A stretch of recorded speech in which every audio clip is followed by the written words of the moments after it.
Le Hornet de McDonnell n'est en aucune façon l'avion le plus cher de la marine américaine. C'est plutôt une réponse performante, économiquement acceptable à deux des besoins de la Navy. Et pourtant, il a bien failli ne jamais voir le jour.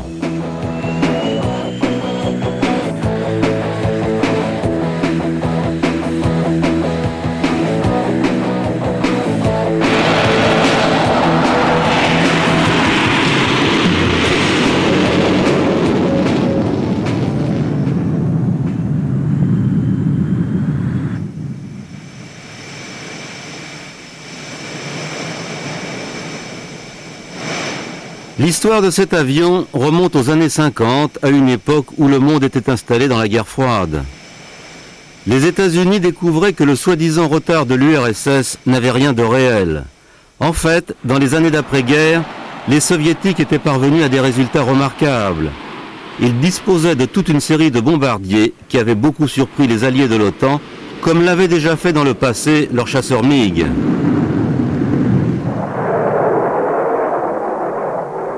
Cet appareil est un Tupolev 104 qui a pour nom de code Badger dans la nomenclature de l'OTAN. Quand il a été mis en service, il était extrêmement moderne. Il était propulsé par seulement 2 réacteurs, les plus gros et les plus puissants de son époque. Avec ses ailes en flèche, sa vitesse élevée et sa capacité d'emport considérable, le Badger représentait une menace majeure, mais son faible rayon d'action limitait son utilisation à l'Europe.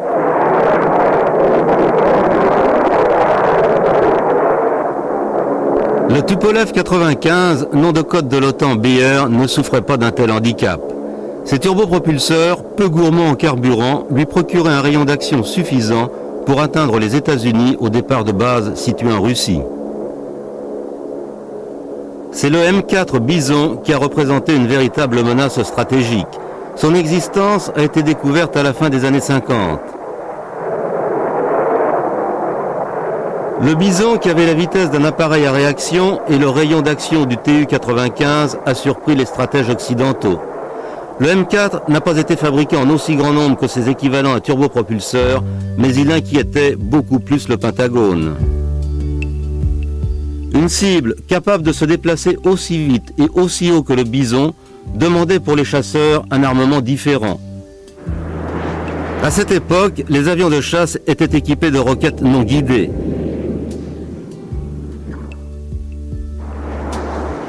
Les premiers super sabres, les Delta Darts, certains V-12 et les Scorpion Northrop n'étaient équipés que de simples roquettes adaptées à la menace soviétique telle qu'on la ressentait à cette époque. En cas de conflit, une armada de chasseurs de l'Air Defense Command aurait déclenché un véritable mur de feu avec des milliers de roquettes pour faire face aux nouveaux appareils soviétiques.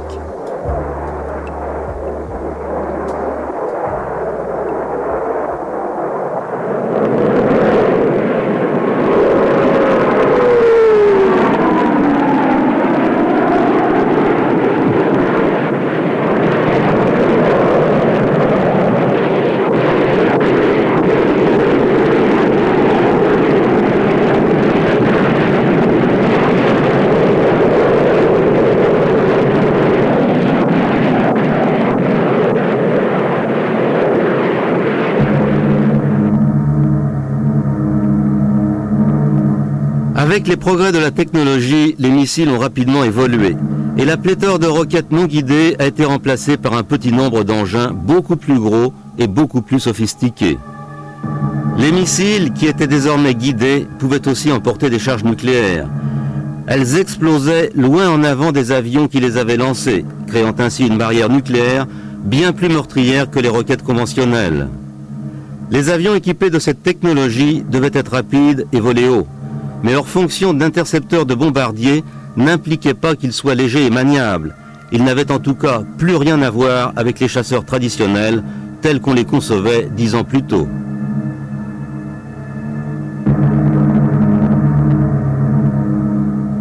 Cette volonté de disposer d'un intercepteur plutôt que d'un appareil de combat aérien allait placer l'Air Force en situation de faiblesse au moment de l'éclatement du conflit vietnamien. Les Delta Darts étaient parfaitement adaptés à la protection des bases et des autres installations américaines contre les bombardiers nord-vietnamiens, mais tout au long de cette guerre, il n'y a jamais eu d'attaque de ce type et les F-102 ne pouvaient pas être utilisés à quoi que ce soit d'autre. La guerre du Vietnam a été un conflit d'un autre type, et les avions que l'US Air Force a dû affronter ressemblaient plus à d'anciens avions de chasse, très manœuvrants, rapides et économiques. On pourrait à la limite les qualifier de rudimentaires, mais pourtant, face à la technologie occidentale, les MiG nord-vietnamiens ont été très efficaces en combat aérien. Côté américain, l'appareil le plus efficace de ce conflit était le McDonnell F-4 Phantom. Il était très rapide, extrêmement puissant. Il était équipé de missiles guidés de différentes puissances. Leur mise à feu était assurée par un second membre d'équipage. C'était le meilleur système disponible face aux MiG redoutablement agiles.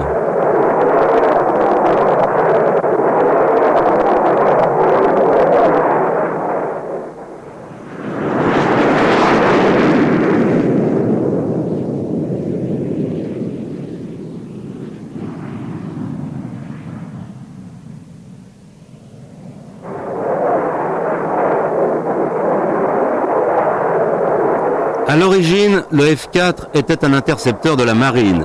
Il répondait aux avions ennemis avec des missiles plutôt qu'en les affrontant dans de véritables combats aériens.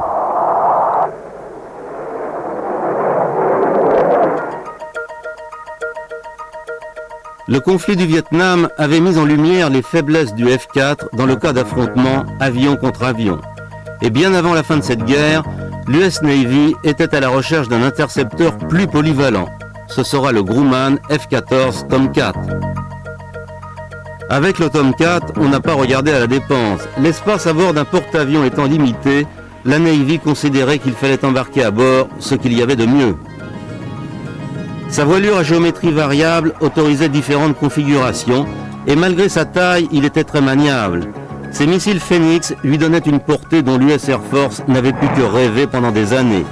La flexibilité du Tomcat lui permettait d'utiliser le même type d'armes que les Phantoms au Vietnam et il disposait en plus d'un canon pour le combat rapproché.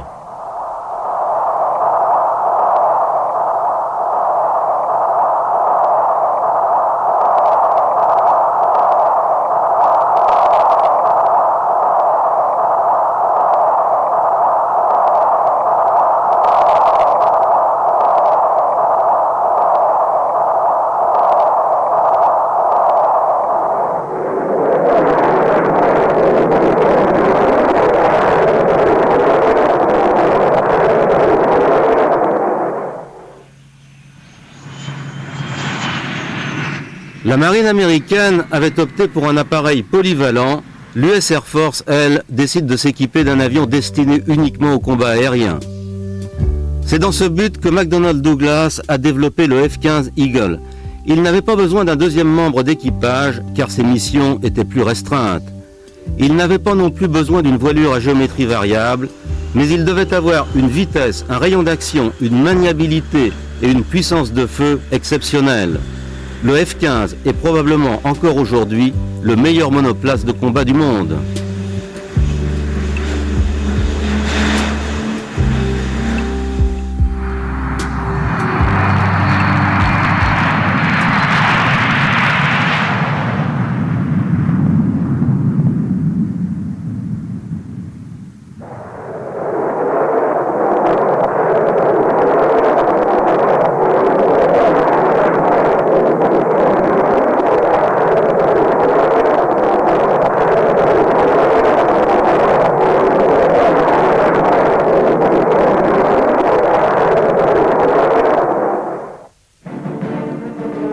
La conception d'un avion de combat relève autant de la philosophie que de la technologie. Les soviétiques avaient pris une option complètement différente. Leur système de défense reposait sur un grand nombre d'appareils ingénieux, même s'ils pouvaient avoir l'air rustiques comme le MiG-21, qui s'est particulièrement distingué au Vietnam. Il a été fabriqué en grande quantité et il a prouvé qu'il était un avion de chasse efficace. La philosophie américaine était à l'opposé de cela. Les Américains voulaient des appareils aussi perfectionnés que possible, mais la quantité d'appareils développés par les Soviétiques a obligé les États-Unis à reconsidérer leur position. L'utilisation par un grand nombre de pays de l'OTAN du Lockheed F-104 Starfighter, un appareil qui se faisait vieux, a également influencé la décision américaine au début des années 70. L'US Air Force n'avait acheté que très peu de F-104, mais c'était un chasseur léger et efficace, un peu dans le style du MiG, et il était fabriqué dans un grand nombre de pays étrangers alliés des États-Unis. Son remplacement représentait un marché colossal que tous les grands constructeurs occidentaux cherchaient à décrocher.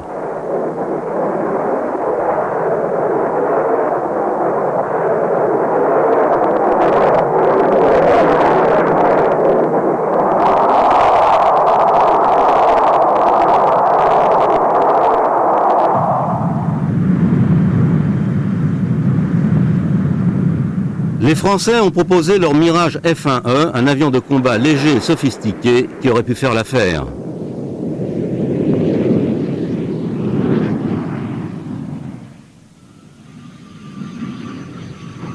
Le Saab Draken suédois était aussi considéré comme répondant parfaitement aux besoins de l'OTAN. Les deux appareils européens ont dû affronter les projets des constructeurs américains.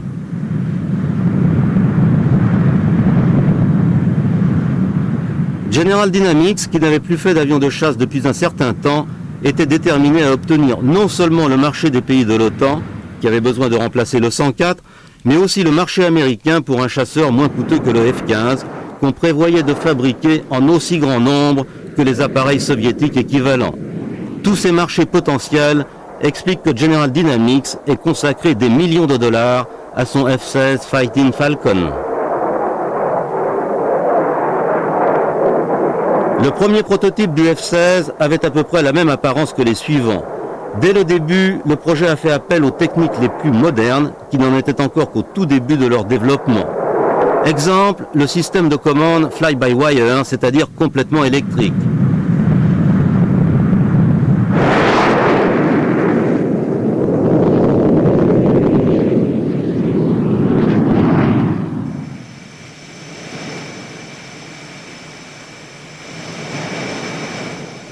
Malgré la prédominance des chasseurs lourds dans les forces américaines, il y a toujours eu des partisans d'un chasseur léger, du type du F-104 Starfighter. Un autre concept qui est arrivé plus tard, le T-38 Talon de Northrop, un appareil d'entraînement à réaction, a démontré les avantages de la légèreté sur la puissance. Il était équipé de 2 petits réacteurs montés sur une cellule particulièrement efficace. Le T-38 était ingénieux, il ne coûtait pas cher. Sa conception était simple. Northrop l'a proposé à l'US Air Force pour former ses pilotes avant de les lâcher en solo.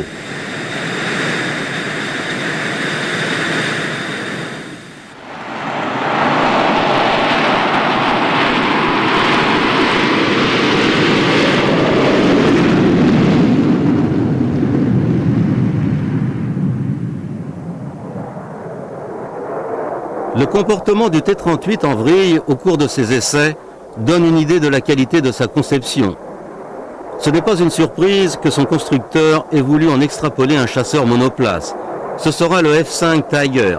Son prix intéressant et le niveau de ses performances ont permis de le vendre dans le monde entier, mais comme le Starfighter, les Américains n'en ont pas voulu.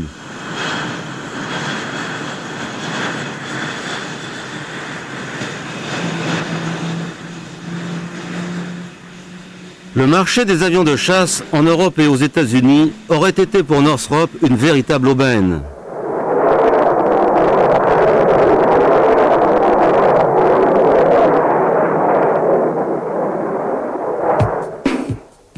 Northrop a fait évoluer le F-5 pour le rendre encore plus maniable. La jonction entre les ailes et le fuselage a été allongée vers l'avant pour former un liston.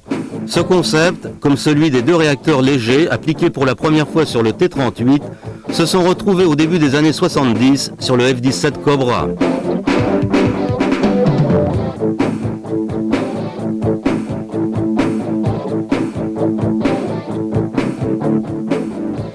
Le Cobra était plus grand que le F-5. Il renfermait aussi bien d'autres progrès. Il disposait par exemple d'une dérive double, mais il ne pouvait pas renier ses origines.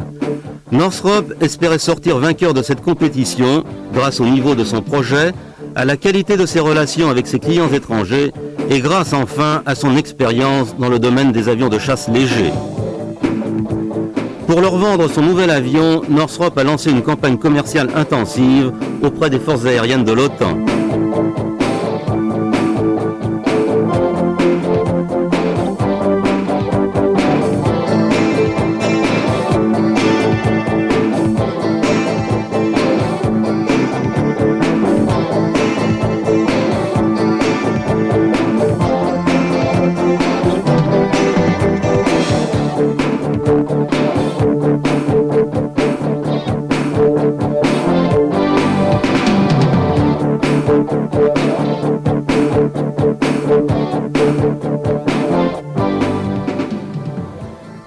Sur ces images, on voit très bien que le confort du pilote n'est pas incompatible avec une technologie sophistiquée. Mais d'une certaine façon, le F-16 était encore plus moderne que le F-17, notamment dans le domaine des commandes électriques de vol. L'obtention par Northrop d'une partie substantielle des marchés étrangers devait lui permettre de relancer son usine de Californie après l'arrêt de la fabrication du F-5. Comme General Dynamics, Northrop espérait bien vendre son avion à l'US Air Force. En avril 1974, la presse, les officiels et les militaires de haut rang sont conviés à découvrir le YF-17. C'était un gros pari, mais ce jour-là, sous le soleil de Californie, Northrop n'avait aucune raison de ne pas être persuadé qu'elle vendrait son appareil en grand nombre. Les pays de l'OTAN et l'US Air Force avaient révisé leurs besoins à la hausse. Le niveau de commande potentiel ne cessait de croître. Cela devait être le contrat du siècle, la plus grosse commande d'un appareil militaire occidental en temps de paix.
Conformément aux procédures militaires américaines, les deux postulants ont dû s'affronter au cours d'une compétition organisée rigoureusement avec les appareils menés jusqu'à leurs limites.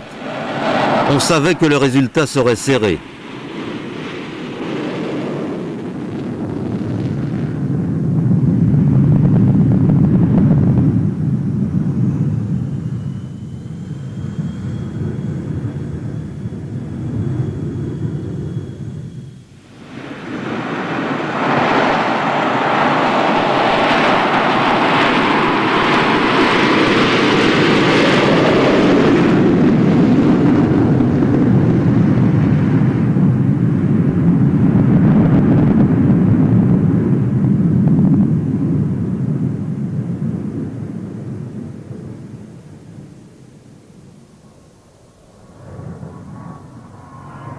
Les deux appareils se sont très bien comportés, mais c'est General Dynamics et son F-16 Fighting Falcon qui ont remporté la compétition. Le réacteur unique du F-16 coûtait plus cher que les deux moteurs du F-17, mais il avait l'avantage d'être déjà utilisé sur le F-15. Les équipes de maintenance étaient donc déjà formées et les stocks de pièces détachées existaient. General Dynamics s'était préparé à produire l'appareil bien avant de connaître les résultats de la compétition. Ce pari l'a aidé à gagner car il était en mesure de garantir des délais de livraison bien plus brefs que son concurrent.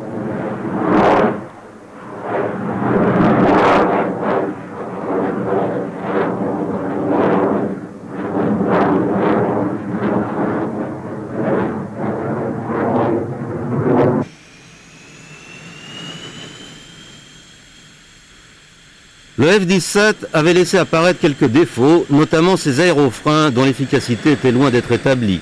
Il y avait aussi quelques inquiétudes sur son rayon d'action, Mais le Northrop, qui était le dernier né d'une longue lignée de chasseurs légers, était un appareil superbe. Les économies d'échelle que la commande de l'US Air Force a fait faire à General Dynamics lui ont permis de se retrouver en bonne position sur les marchés étrangers avec son Fighting Falcon. Le F-17 Northrop aurait dû devenir un prototype sans suite.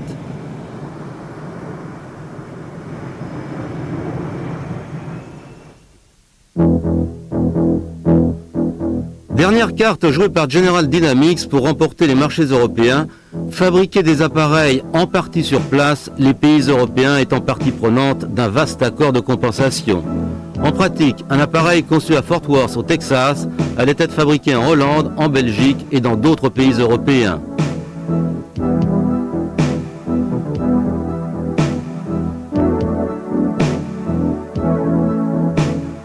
General Dynamics est arrivé à vendre son appareil même en dehors de l'OTAN. Ce F-16 est peint aux couleurs de l'Iran, mais la situation dans ce pays fera que cet appareil sera finalement livré à Israël. Les Fighting Falcon ont fait aussi d'excellents appareils d'attaque au sol. Ces deux avions font partie de l'armée de l'air égyptienne.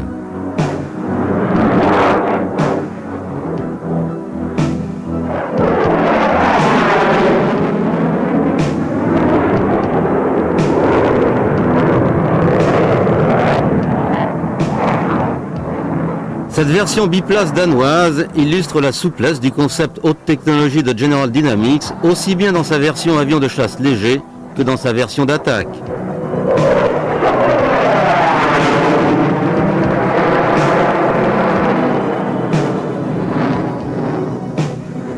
Le F-16 avait résolu les problèmes de l'Air Force et de l'OTAN, mais l'US Navy devait prendre en compte des paramètres différents.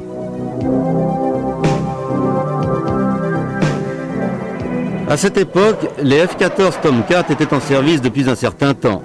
C'étaient des avions extraordinaires qui remplissaient parfaitement leur mission, mais leur technologie qui coûtait extrêmement cher était un problème pour la Navy.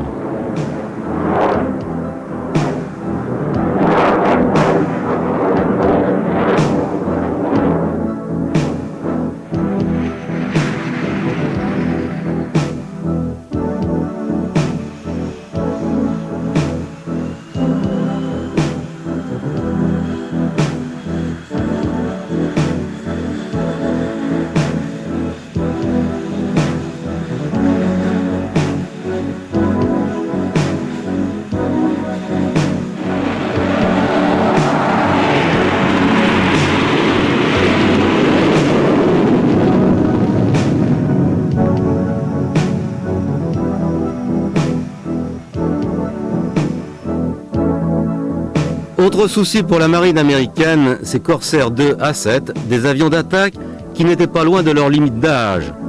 Pour leur époque, c'étaient des appareils particulièrement bien réussis. Ils avaient été développés à partir d'un intercepteur. Les Corsair 2, utilisés comme bombardiers d'attaque, avaient joué un rôle capital au Vietnam. Mais à la fin des années 70, après des années d'utilisation, leur remplacement était devenu nécessaire.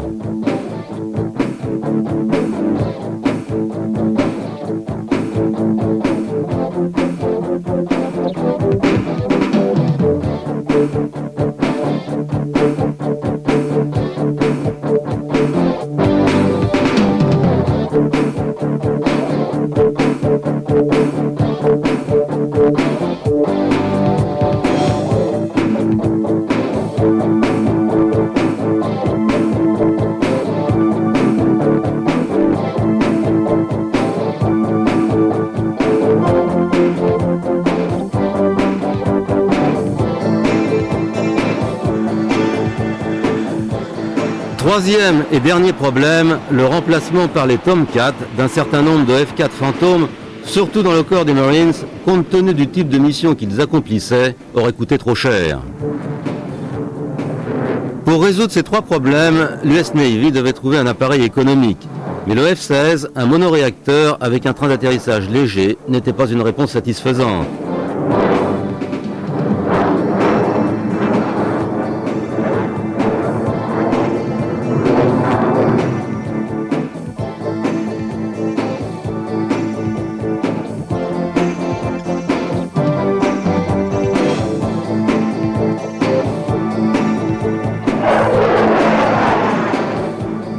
Compte tenu du vieillissement de ces Phantom et de ces Corsair 2 d'une part, et d'autre part du coût exorbitant du Tomcat, la Navy cherchait un nouvel avion. McDonnell Douglas, le constructeur du F-4, qui connaissait les besoins de la marine, a décidé d'étudier un appareil multirôle.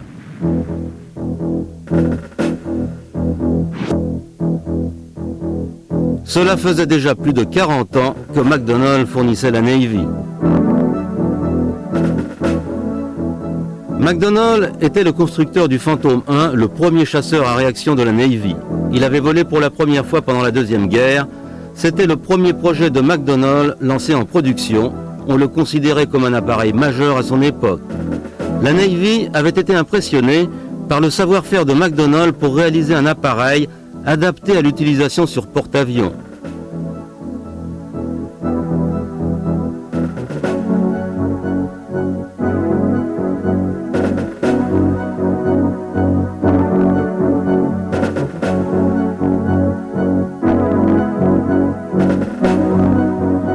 Le Phantom a été profondément remanié pour devenir le Banshee avec des réacteurs plus puissants.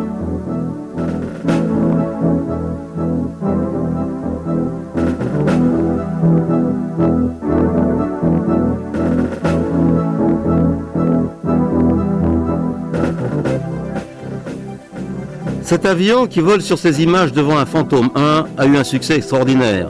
C'était le deuxième avion conçu par McDonnell. Il répondait parfaitement aux spécifications. Il a renforcé la réputation de ce constructeur. Il est arrivé à temps, car dans la guerre de Corée, les commandants des porte-avions disposaient avec lui d'une arme d'attaque au sol redoutable.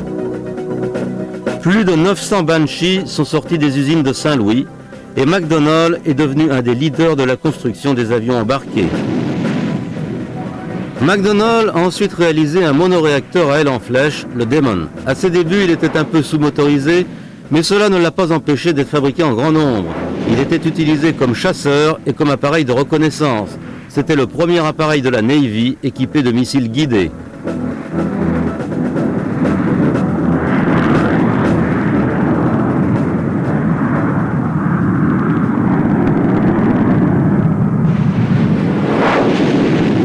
Mais la plus grande réussite de la firme du Missouri a été le F-4 Phantom. Plus de 5000 exemplaires ont été fabriqués. Ils étaient destinés à la marine, mais aussi à l'Air Force. L'attention portée pendant 25 ans par McDonnell au problème de la Navy avait porté ses fruits. McDonnell était devenu assez riche pour acheter Douglas, un constructeur prestigieux. À la fin des années 70, McDonnell Douglas a mobilisé son énergie pour répondre aux nouveaux besoins de la Navy. McDonnell Douglas, qui avait été impliqué financièrement et techniquement dans le projet F-17 de Northrop, considérait que le potentiel de cet appareil valait la peine qu'on corrige ses défauts. Réalisé en deux versions, chasse et attaque, il pouvait répondre aux besoins particuliers de la Navy. Le bureau d'études a repris les premiers plans du F-17 et modifié son dessin en tenant compte de son expérience en matière d'appareils embarqués. Pour la marine, compte tenu de l'exiguïté d'un porte-avions, des ailes repliables sont indispensables. Son rayon d'action a été allongé, la puissance de ses moteurs augmentée et un nouveau cockpit à la pointe de la technologie installé dans la partie frontale, elle-même complètement remaniée. En fait, McDonnell Douglas avait procédé à des milliers de transformations. Les nouvelles sections avant et les ailes étaient fabriquées à l'usine McDonnell de Saint-Louis dans le Missouri. La partie centrale du fuselage et les dérives sortaient de l'usine Northrop de Hawthorne en Californie. Elles étaient réalisées sur des gabarits prévus au départ pour le F-17. Deux grandes firmes aéronautiques, toutes les deux relativement récentes, puisque ni l'une ni l'autre n'existait avant la guerre, se retrouvaient associées pour fabriquer le même avion. Sur ces images, un pilote s'installe aux commandes du simulateur de vol ultra moderne qui lui donne des indications précises sur sa performance dans des situations diverses et variées, alors que le F-17 n'est pas encore construit. On voit par-dessus l'épaule du pilote de quelle façon le cockpit de base du F-17 a été amélioré. La version marine du F-17, rebaptisée F-18 et surnommée Hornet, a été rapidement développée et ses prototypes construits.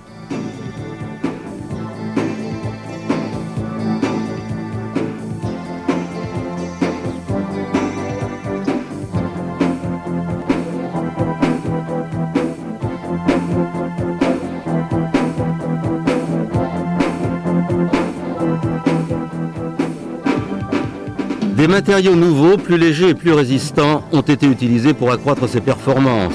Les besoins de l'aéronaval sont très particuliers et tous les éléments du nouvel appareil ont été soumis à des tests intensifs car ces avions doivent pouvoir opérer à partir d'un porte-avions n'importe où dans le monde.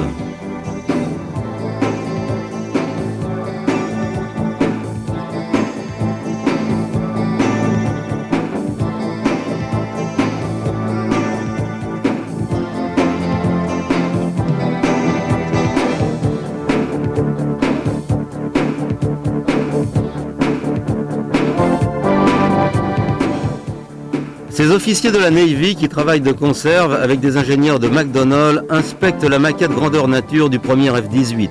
Construite en bois, cette maquette donnait une idée assez précise de la réalité.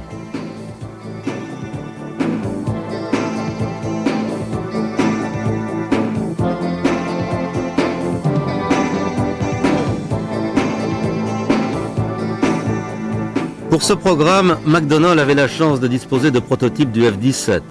Ils ont servi aux pilotes de McDonnell et à ceux de la Navy pour s'habituer à ces caractéristiques qui n'étaient pas très différentes, même si elles étaient moins évoluées que celles du F-18.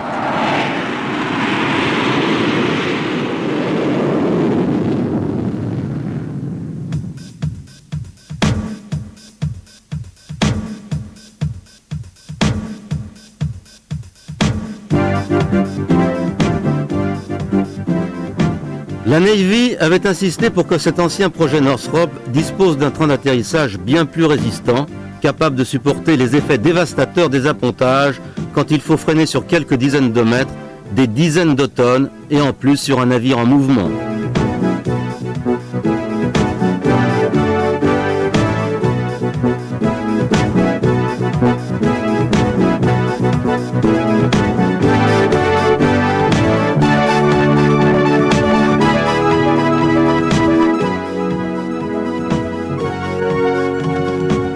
Ces éléments sont la partie avant complètement transformée et les ailes.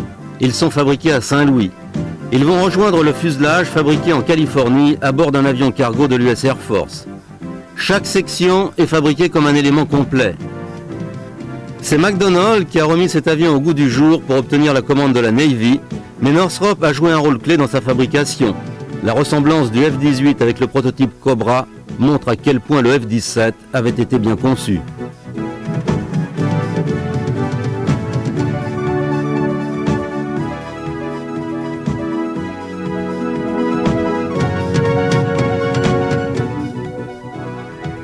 Les canalisations, les câbles et les jointures qui proviennent de Californie s'adaptent parfaitement à celles qui ont été réalisées dans le Missouri. Le résultat est un avion superbe, destiné à répondre à au moins 2 des besoins de la Navy.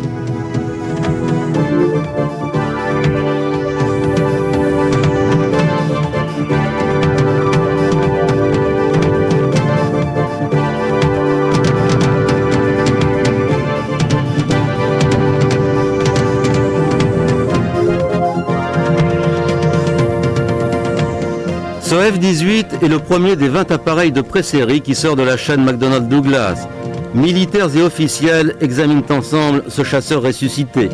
Il est destiné à servir d'appareil d'interception ou d'attaque au sol pour la Navy et les Marines.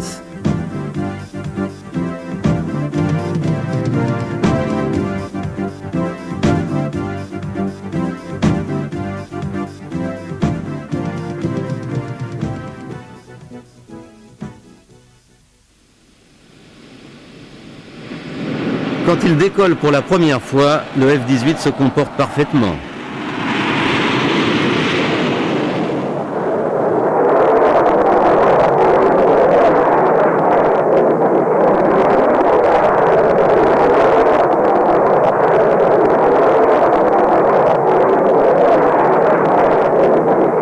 Sur ces images, son train d'atterrissage sérieusement renforcé par rapport à celui de son prédécesseur, le F-17, est sorti.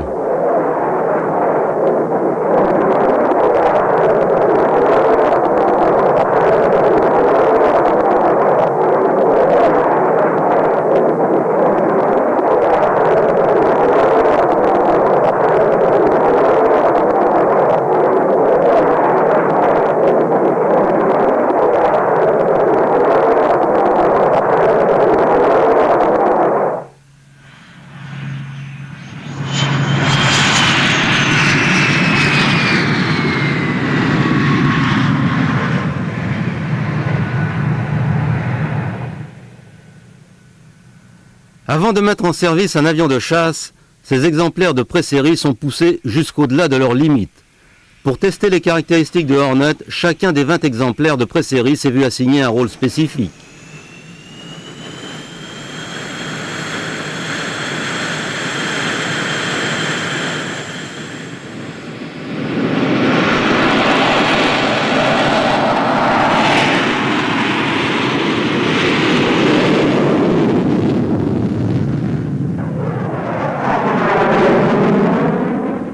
Certains ont servi à des essais de maniabilité à haute vitesse, d'autres à tester sa capacité d'emport et la mise à feu des systèmes d'armes. Un autre a été réservé à des essais de vrille provoqués.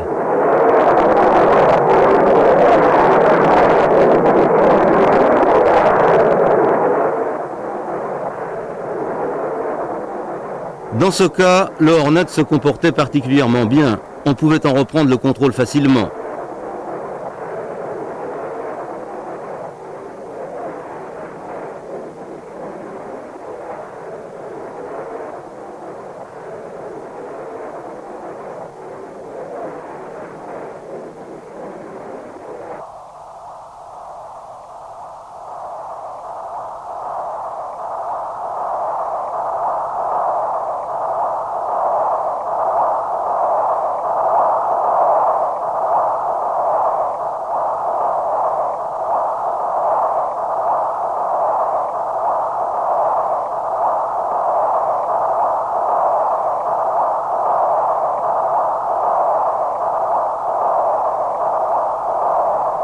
Tous les pilotes qui volent sur des appareils de chasse modernes disposent d'un ordinateur qui leur indique la marche à suivre quand ils ont un problème.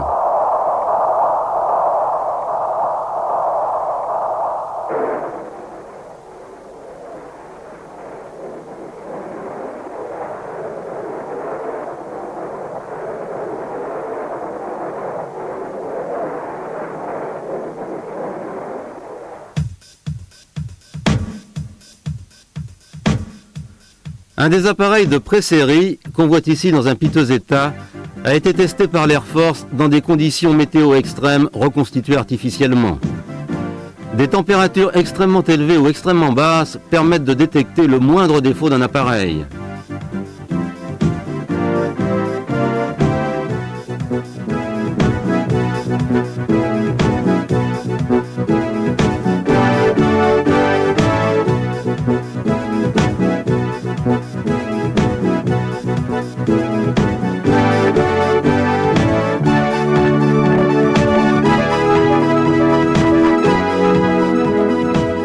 La Navy a utilisé un de ces F-18 d'essai qui étaient tous identifiables par des marques rouges ou bleues en bout d'aile et sur le nez, à des essais d'appontage sur une de ses bases terrestres.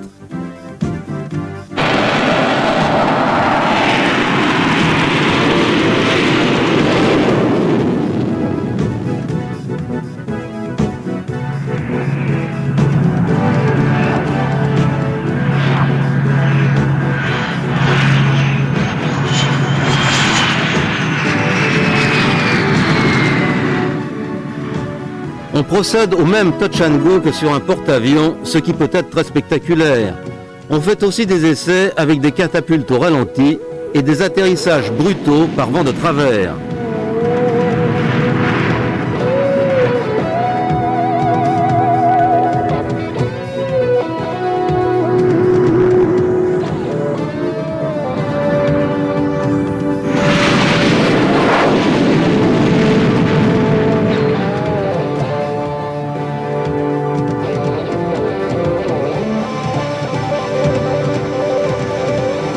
Les ordinateurs sont mis à rude épreuve pour maintenir ces mastodontes ultramodernes sur leur trajectoire.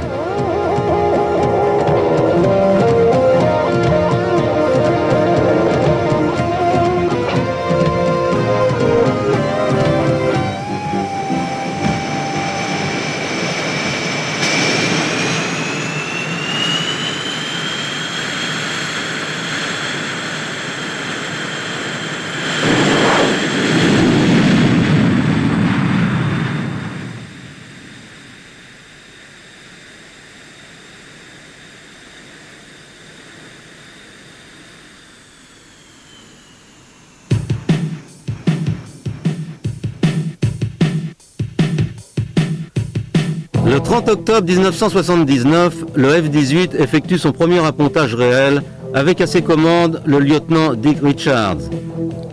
Le prototype numéro 3 va servir à des essais intensifs en mer avec décollage, appontage et touch and go.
Pour finir, le plus difficile, l'appontage de nuit.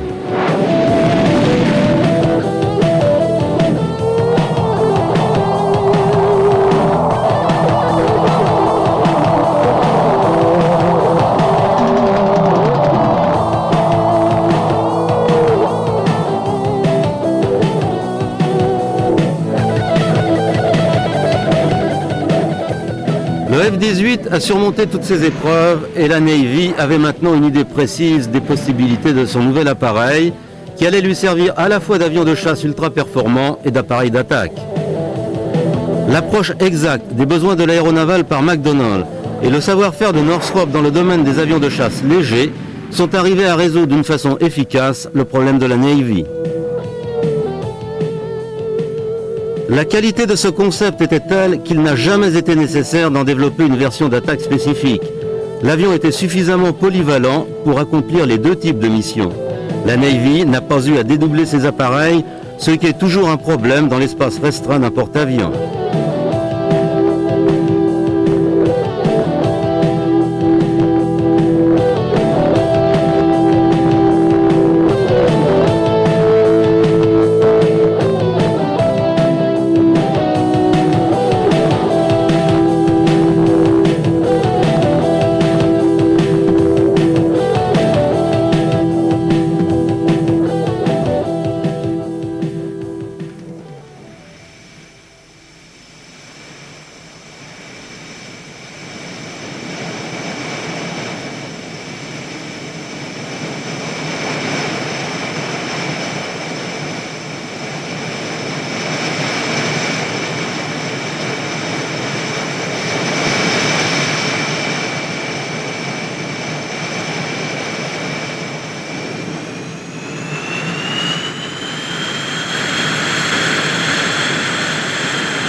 C'est en novembre 1980 que le premier F-18 modèle A est livré à l'US Navy.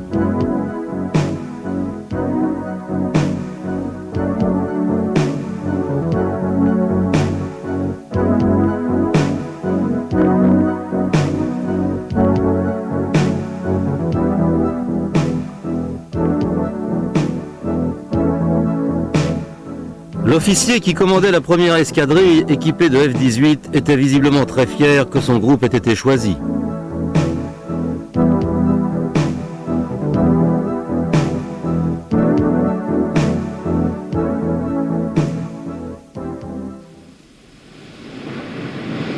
Celui-ci est une des premières versions biplace fabriquées pour familiariser les équipages à un appareil qui devenait un des maillons essentiels de la défense occidentale.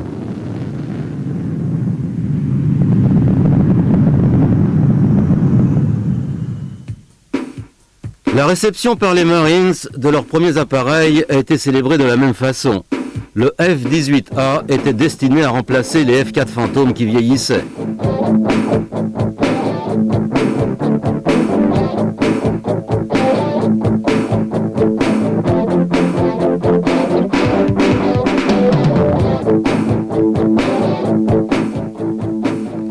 Certaines des escadrilles qui volent aujourd'hui sur ces McDonnell ultramodernes se rappellent qu'autrefois, ce constructeur n'était qu'un fournisseur de pièces détachées.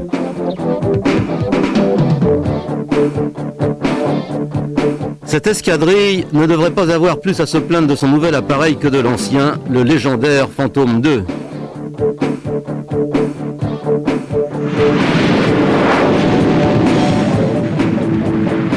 La Navy et les Marines disposaient du même appareil alors que leur rôle était très différent compte tenu de leur mission.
Le Hornet n'a pas été utilisé que sur porte-avions. À la différence de son prédécesseur, le F-17, il s'est très bien vendu à l'étranger. En achetant des F-18 modèle C, le Canada n'a fait que poursuivre ses relations avec Northrop et McDonnell. Pour des raisons de sécurité, les Canadiens ont toujours préféré les biréacteurs.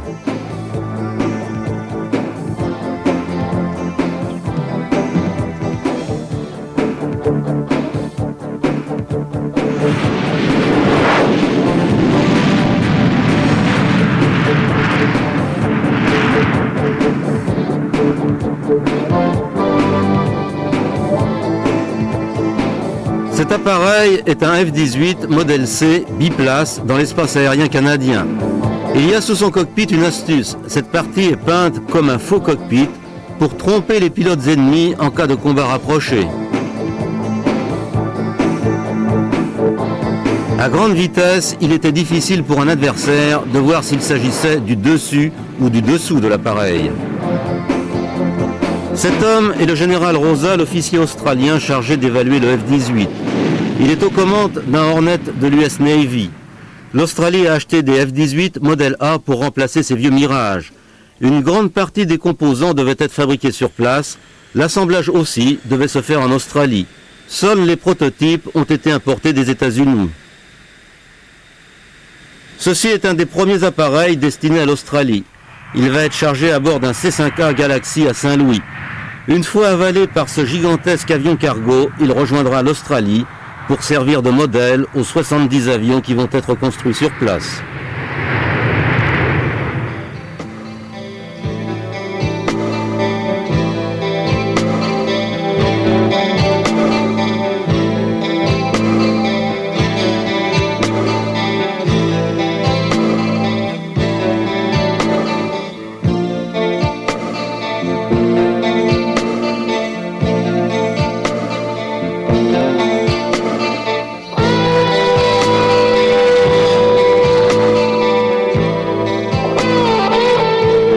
Ses commandes de vol électriques, sa configuration bimoteur qui présente bien des avantages et sa solidité car conçu pour être utilisé par l'aéronaval ont fait du McDonnell Douglas F-18 un avion idéal pour l'armée de l'air australienne.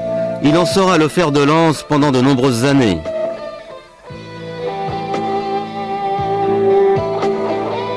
L'Espagne aussi a choisi le F-18 après l'avoir opposé au F-16 dans une compétition dont il est sorti vainqueur. L'Espagne, à cette époque, venait de rentrer dans l'OTAN. Northrop et McDonnell attachaient beaucoup d'importance à la réussite du F-18 à l'étranger, car il y avait eu avant l'échec du F-17.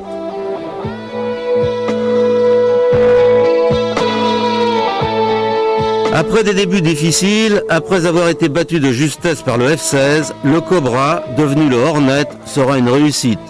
Il est performant, même à bord des porte-avions, là où un avion de chasse est le plus délicat à utiliser. C'est bien un appareil de légende.